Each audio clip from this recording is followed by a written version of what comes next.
I'm not American. I don't recognize Canada. I don't recognize America. I don't recognize the border.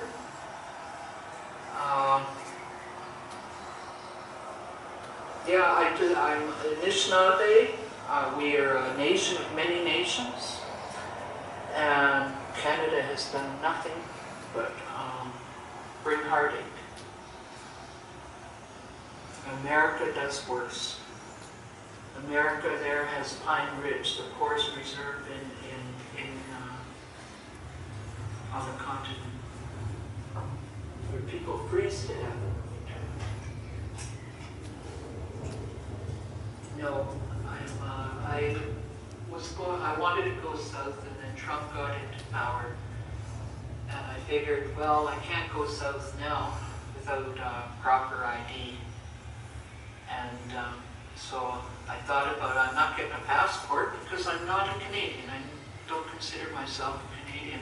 So I decided I'm going to have to sell out after years and years and years and get a status card. So I finally went ahead and did that, and that's something I fought years. I fought that because I could get my status when I was 18. Didn't want it. So yeah, so now I've got my status card. I can go south, and I still haven't because I'm old with that big of power. Yeah. In Europe, again, you had to deal with one another. When you look at old maps, there are just little patches all over, tiny little countries and principalities and kingdoms and whatever. And there was always, one was invading the other. I don't know how many times Germany was invaded by the French, or before that by the Turks, and in a way you get used to it, to being invaded. But it's, yeah, I don't know whether that ties people more together. Deep down, we all really just want to do good and have no intention of harm or cause harm to other people. But I think the reality of that, and I think that's where I do get emotional, because I personally don't feel like I've ever done harm to anybody, but just by being who I am and born within this skin and from my particularly family or race or ancestry, there has been harm that has been done. And I think it's equally as important not just to focus on how do we fix and how do we do better, but to focus on acknowledging and taking ownership of some of that.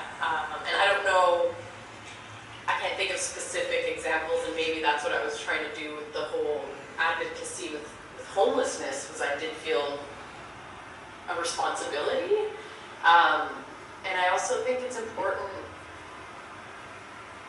to acknowledge kind of the dark side, the shadow part of land ownership and colonialism and being a white person living in this country, because I think there's a lot of, maybe not direct trauma in my life, but generations ago, there was a lot of trauma. and we're all still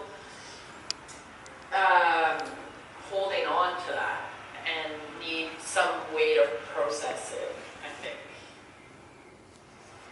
And everything, it's not just my job, it's the mechanical consultant and the landscape consultant. Even if there's a lot of concrete around, a little touch of a little planter bed or something, that'll go a long way. And that could really make somebody's day, right? In the spring, the tulips are coming up and they get a little whiff of that, and it makes for a good day, I think, no matter what your walk of life is.